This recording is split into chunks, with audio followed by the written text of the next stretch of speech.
शिवसेना नेते माजी खासदार राजन विचारे यांनी ठाणे लोकसभेतील 6 विधानसभा मतदारसंघातील दुबार मतदारांची आकडेवारी घटण्याऐवजी वाढवली असल्याने पुन्हा एकदा जिल्हाधिकाऱ्यांची भेट घेऊन संबंधित अधिकाऱ्यांची कानउघडणी करून निवडणूक आयोगाच्या प्रशासकीय यंत्रणेवरती ताशेरे ओढले. निवेदन देतेवेळी संपर्क प्रमुख नरेश मरेना, जिल्हा प्रमुख द्वारकानाथ भोईर, केदार दिघे, सुरेश मोहिते, भास्कर बैरी-शेट्टी, संजय दळवी, प्रतीक राणे, अमोल हिंगे, विश्वास निकम व इतर शिवसेना पदाधिकारी उपस्थित होते. सदर पत्राद्वारे या ठिकाणी दुबार नावांची प्रिंट कॉपी, सॉफ्ट कॉपी देण्यात आली. त्यावेळी जिल्हाधिकाऱ्यांनी अधिकाऱ्यांना ही सर्व नावे तातडीने पडताळणी करून वगळून टाकावीत असे आदेश दिलेत. असं असतानाही नावं वगळली नाहीत तर वाढवली आहेत. नुकताच 30 ऑगस्ट 2024 रोजी प्रसिद्ध केलेल्या अंतिम मतदार यादीतील केलेल्या सर्व्हेनुसार 1,93,302 दुबार नावं आढळून आलेली आहेत. म्हणजेच 26,392 नावे वाढली आहेत. यावर प्रचंड नाराजी दर्शवून प्रशासकीय यंत्रणांवरती ताशेरे ओढले आहेत. ही नावं वगळली नाहीत तर कार्यालयासमोर आंदोलन करून कोर्टात दाद मागावी लागेल असा थेट इशारा शिवसेना नेते माजी खासदार राजन विचारे यांनी दिला आहे. मला वाटतं या संदर्भामध्ये 19 जुलैला आम्ही संपूर्ण दुबार नावं जी बोगस जी या ठिकाणी केलेली आहेत त्या ठिकाणी दुबार नावाची संपूर्ण पेन ड्राईव्हमध्ये हार्ड कॉपी, सॉफ्ट कॉपी हे संबंध त्यांना आम्ही दिलेला आहे. आणि तुम्ही बघितलं असेल 6 ऑगस्टला ही यादी प्रसिद्ध झाली आणि त्यानंतर तुम्ही बघितलं असेल 9 ऑगस्टला आम्ही ऑब्जेक्शन रेज केलं. त्यावेळेला 1,66,910 एवढी दुबार नावं आढळली आणि ती संबंध प्रूफ सकट आम्ही त्यांना दिली. त्यानंतर तुम्ही बघितलं असेल त्या 30 ऑगस्टला अंतिम यादी आली आणि त्या 30 ऑगस्टला अंतिम यादीमध्ये यायच्या अगोदर तेव्हा आम्हाला कलेक्टर साहेबांनी त्या ठिकाणी सांगितलं होतं की ही सर्व यादीची छाननी करून आम्ही नावं डिलीट करू, परंतु दुर्दैवाने ते झालं नाही.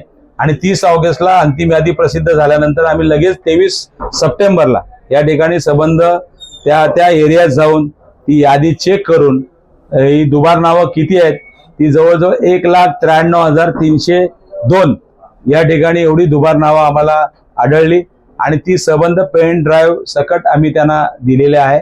आणि त्यांना आम्ही सांगितलंय की आता 26 तारखेच्या आतमध्ये या दुबार नावाचा काहीतरी फैसला लावा. तुम्हाला आम्ही सर्व माहिती दिलेली आहे.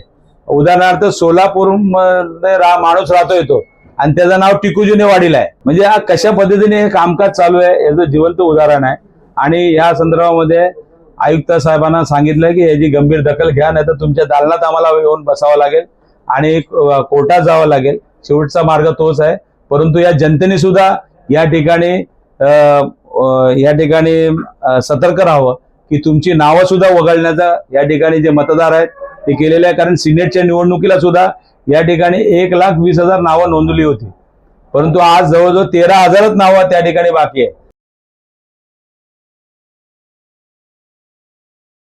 महाराष्ट्रातील भगिनींना आधार देणारी राज्य शासनाची मुख्यमंत्री माझी लाडकी बहीण योजना. या योजनेअंतर्गत अल्प उत्पन्न गटातील 21 ते 65 वयोगटाच्या भगिनींना मिळणार दरमहा 1,500 रुपयांची मदत. अर्ज करण्यासाठी 31 ऑगस्ट 2024 पर्यंत मुदतवाढ. कुटुंबाचं वार्षिक उत्पन्न 2.5 लाख रुपयांपेक्षा कमी असलेल्या महिला पात्र. कुटुंबाकडे पिवळं किंवा केशरी रेशन कार्ड असल्यास उत्पन्नाचा दाखला आवश्यक नाही. पांढरं रेशन कार्ड असेल किंवा रेशन कार्ड नसेल तर कुटुंबाचं वार्षिक उत्पन्न 2.5 लाखांपेक्षा कमी असल्याचा दाखला आवश्यक. योजनेसाठीचा ऑनलाईन अर्ज नारी शक्ती दूत ॲपवरून किंवा पोर्टलवर भरता येईल. ज्या भगिनींना ऑनलाईन अर्ज भरता येत नसेल त्यांच्यासाठी अंगणवाडी, ग्रामपंचायत, वॉर्ड ऑफिस, सेतू सुविधा केंद्रामध्ये किंवा आशाताई बचत गटाच्या CRP यांची मदत उपलब्ध. आता आपल्याला अभिमानानं म्हणता येईल, सुखी आणि सुरक्षित आहे माझी लाडकी बहीण.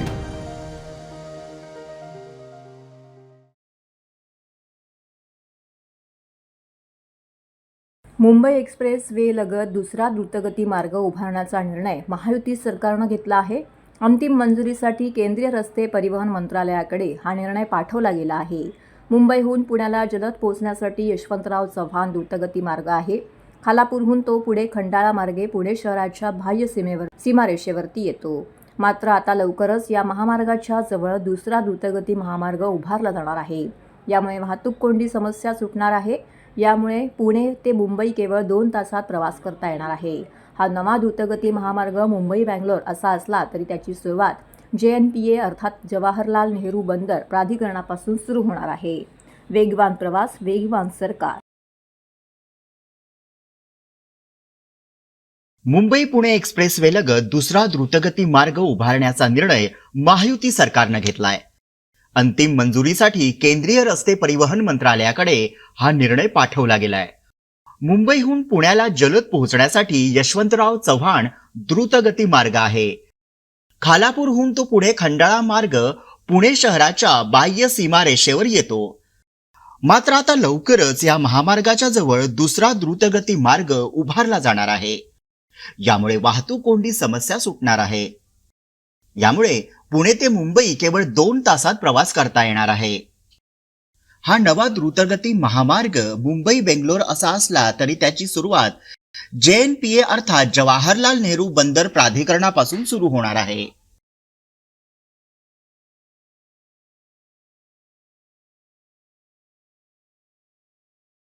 ठाणे जिल्ह्यात मंगळवार 24 सप्टेंबर 2024 रोजी भारतीय टपाल विभागाच्या वतीने डाक चौपालचं आयोजन यशस्वीपणे करण्यात आलं. या उपक्रमाचा उद्देश सरकारच्या विविध कल्याणकारी योजना आणि त्यांचे फायदे सर्वसामान्य जनतेपर्यंत पोहोचवणे हा होता. नियोजन भवन हॉल ठाणे येथे हा आयोजित डाक चौपाल शेकडो नागरिकांच्या उपस्थितीमध्ये संपन्न झाला. तसेच विविध योजनांचा नागरिकांनी लाभ देखील घेतला. या चौपालमध्ये टपाल विभागांच्या सेवांसह मुख्यमंत्री लाडकी बहीण योजना, महिला सन्मान बचत पत्र, सुकन्या समृद्धी योजना, ज्येष्ठ नागरिक योजना, अपघाती विमा योजना, टपाल विमा, टपाल जीवन विमा आणि बँक खाती उघडणे अशा महत्त्वाच्या योजनांबद्दल नागरिकांना माहिती देण्यात आली. तसेच आधार कार्ड आणि मोबाईल लिंकिंग तसेच बाल आधार नोंदणी या सेवांचाही येथे समावेश करण्यात आला. या उपक्रमादरम्यान ठाणे प्रशासनाचे अधिकारी आणि सदस्यही उपस्थित होते, ज्यांनी नागरिकांना योजना लागू करण्याची प्रक्रिया समजावून सांगितली. उपक्रमाच्या यशस्वी आयोजनामुळे ग्रामीण आणि शहरी भागातील नागरिकांना टपाल विभागाच्या योजनांचा लाभ घेण्यासाठी एक प्रभावी व्यासपीठ उपलब्ध झाले. परतीच्या पावसाला आता सुरुवात झाली असून ठिकठिकाणी झाडं-झुडपं वाढलेली आहेत. निसर्ग चांगलाच नटला असताना मात्र साप, विंचूसारख्या विषारी जीवांचा धोका ही तितकाच आहे. यंदाच्या पावसाळ्यात जिल्ह्यातील शहरी, ग्रामीण आणि दुर्गम भागात सर्पांनी दंश केलेल्या तब्बल 100 व्यक्तींवरती ठाणे सिव्हिल रुग्णालयामध्ये उपचार करण्यात आले आहेत. वरुणराजा यंदाच्या मोसमात चांगलाच बरसला आहे. मुंबई, ठाणे शहराला पाणीपुरवठा करणाऱ्या जलसाठ्यात समाधानकारक पाऊस पडला आहे. बळीराजा देखील खुश असला तरी या काळात सरपटणाऱ्या प्राण्यांचा संचार वाढलेला दिसून येतो. झाडाझुडपात चालताना साप, विंचूसारखे जीव चावण्याची शक्यता अधिक असते. त्यामुळे चालताना खूप सावध आणि सुरक्षित चालणं गरजेचं आहे. रानवाटा, गवत, अडगळीच्या जागेत दडून बसलेला साप दंश करण्याची शक्यता नाकारता येत नाही. ठाणे सिव्हिल रुग्णालयात गेल्या 3.5 महिन्यामध्ये 100 सर्पदंश झालेले रुग्ण उपचारासाठी आले होते.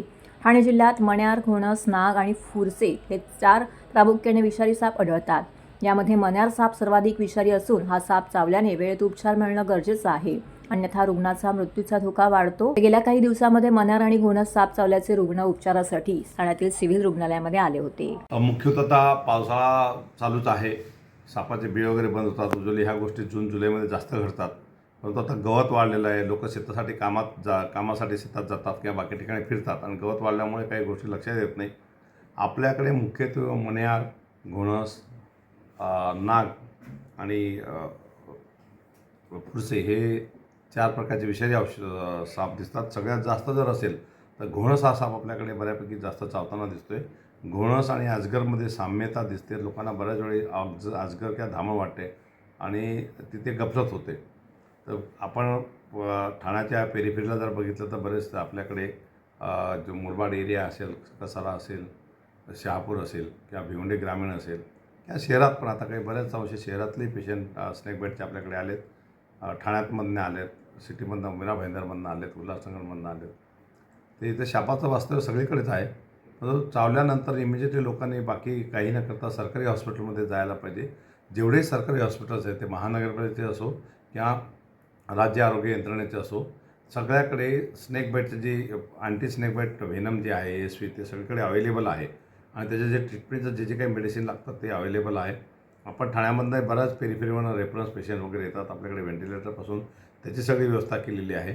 स्नेक बाईटच्या ट्रीटमेंटला जे काही लागणारे ब्लड प्रॉडक्ट असतील, ब्लड असेल, ASV असेल किंवा त्यासाठी लागणारे इंजेक्शन्स, मेडिसिन ह्या सगळ्या आपल्याकडे अवेलेबल आहे आणि बऱ्याच अंशी आपण याच्यामध्ये प्रयत्न करतो की पेशंटची डेथ होऊ नये. फक्त एकच प्रॉब्लेम आहे लोकांनी येताना जर डिले केला, लेट केला, बऱ्याच वर्षी आपल्याकडे ग्रामीण भागातले लोक वाट बघत राहतात किंवा कुठे देवाकडे जाणं, मंदिरात जाणं किंवा कुठे भक्तांकडे जाणं, ही चुकीची प्रथा आहे. अजिबात कुठल्याही भक्ताने किंवा याच्याने हे स्नेक बाईट आपण वाचवू शकत नाही. लोकांनी तात्काळ जवळचं जो कोणी आरोग्य केंद्र असेल, ती PSC असो, RS असो, SDH असो किंवा डिस्ट्रिक्ट हॉस्पिटल असो किंवा महानगरपालिका हॉस्पिटल असो, तिकडे तात्काळ पेशंटला घेऊन जाणे, ते लाईफ म्हणजे त्यांना आपण जीवदान देऊ शकतो. नाही तर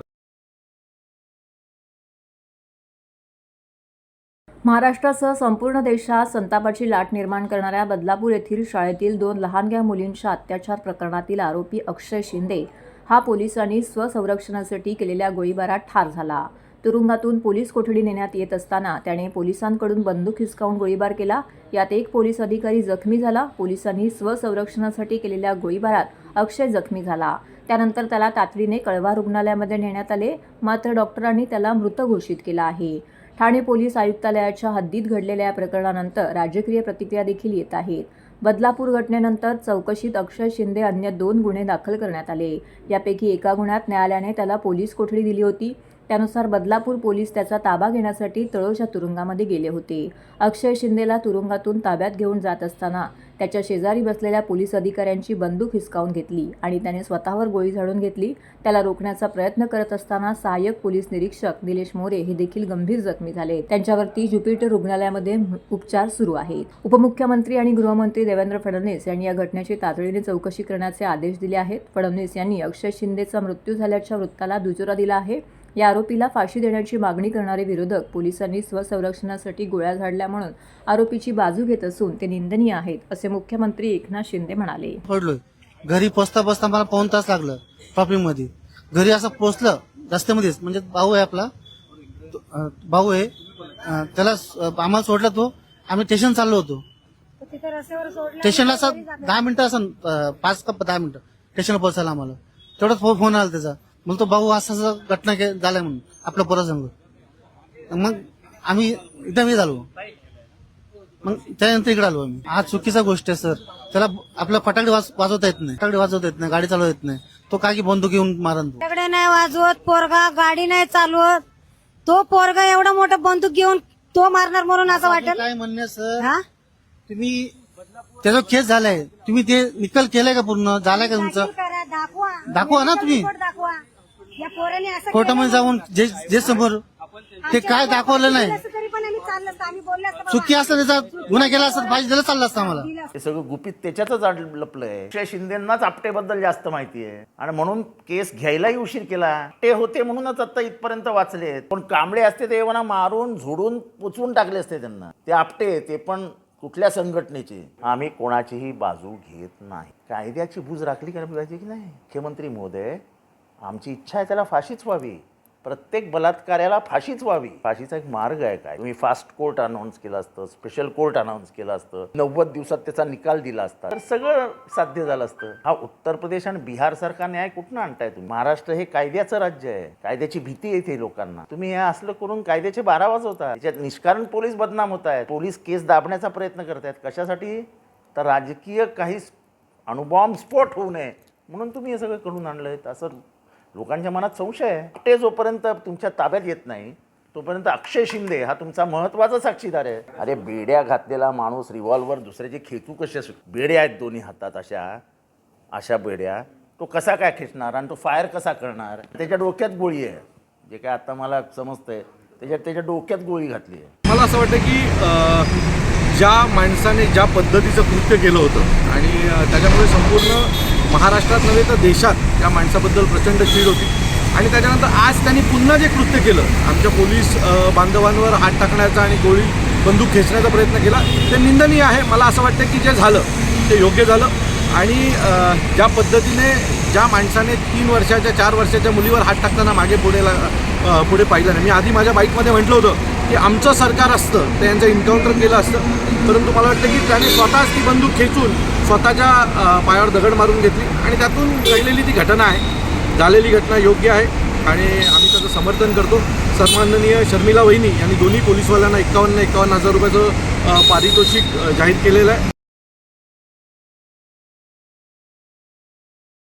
ठाणे पूर्व कोपरी येथील दौलतनगर कोऑपरेटिव्ह हाऊसिंग सोसायटीचा विकास क्लस्टरच्या माध्यमातून करण्याचा एकमुखी ठराव सोसायटीच्या विशेष सर्वसाधारण सभेमध्ये मंजूर झाला आहे.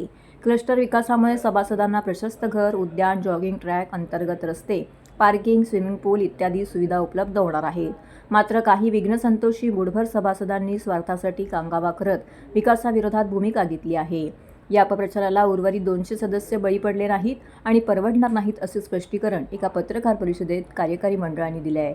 पत्रकार परिषदेला सोसायटीचे अध्यक्ष अनिल गुलाटी, सचिव महेश कर्णा, खजिनदार रमेश जेवानी, कार्यकारी मंडळ सदस्य आणि सभासद उपस्थित होते. दौलतनगर कोऑपरेटिव्ह हाऊसिंग सोसायटी ही सुमारे 60 वर्ष जुनी आहे. सोसायटीला 2002 पासून C1 अतिधोकादायक इमारत म्हणून अनेक नोटिसा मिळाल्या आहेत. सध्या सर्व रहिवासी हे जीव मुठीत धरून धोकादायक इमारतीमध्ये राहत आहेत. काही विघ्नसंतोषी लोकांना त्यांचे गांभीर्य नसल्यामुळे स्वतःच्या स्वार्थासाठी ते इतर सभासदांना भडकवत आहेत. तसेच मॅनेजिंग कमिटीला विचारात न घेता बिल्डरला त्रास देऊन डेव्हलपमेंट थांबवण्याचा प्रयत्न करत आहेत, असा आरोप सोसायटीचे अध्यक्ष अनिल गुलाटी यांनी केला आहे. माझं नाव महेश राधाकिशन कर्णा. मी दौलतनगर सोसायटीचा गेल्या 9 वर्षापासून सचिव आहे आणि ही पत्रकार परिषद आम्ही घेतली कारण जे लोक खोटे आरोप करतात कमिटी विरुद्ध, बिल्डर विरुद्ध आणि जे आम्ही क्लस्टर मेजॉरिटी काय युनानिमसली पास केला ते असा पसरवतात की आम्ही कधी त्याला मान्यता दिलीच नाही. कारण काय आमची सोसायटी आता 2002 पासून धोकादायक डिक्लेअर झाली. TMC दरवर्षी नोटीस देते आणि आता तरी 2 बिल्डिंग डिमॉलिशसाठी पण आता नोटीस आली आहे. उद्या ते बिल्डिंग डिमॉलिश केले तर लोक कुठे जाणार, 200 परिवार कुठे जाणार. ते सगळं बघून आम्ही पत्रकार परिषद के लोकांना समजलं पाहिजे की हे स्वतःच्या हितासाठी किंवा स्वतःच्या पर्सनल इंटरेस्टसाठी हे सगळे करतात. आमच्याबरोबर मेजॉरिटी लोक आहेत, सगळे मेजॉरिटी आमच्या बरोबर आहे. 8-10 लोक आहेत आणि जे लोक यांच्याबरोबर त्यांना मिसगाईड करतायत, खोटी बातमी पसरवतात. हे सांगतायत की तुम्हाला तुमची जी बिल्डिंग होईल ती पार्शिवाडीच्या बाजूला तुमचीच बिल्डिंग होणार किंवा तुम्हाला त्याच बिल्डिंगमध्ये अकोमोडेट करणार आहे. म्हणून आम्ही आज ते प्लॅन आलंय आमच्याकडे, ते त्या मेंबर लोकांना पण दाखवणार आहे आणि त्यांना सांगणार आहे असं काही नाही आहे. आमची बिल्डिंग जे हरिश्चंद्र राऊत रोड आहे, पहिली बिल्डिंग आमची येणार आहे. त्याच्यानंतर अजून 5 टॉवर आहे आणि स्लम एकदम जो आपला मराठी शाळा आहे पारशीवाडीला एंड साईडला, तिथे ती बिल्डिंग येणार आहे.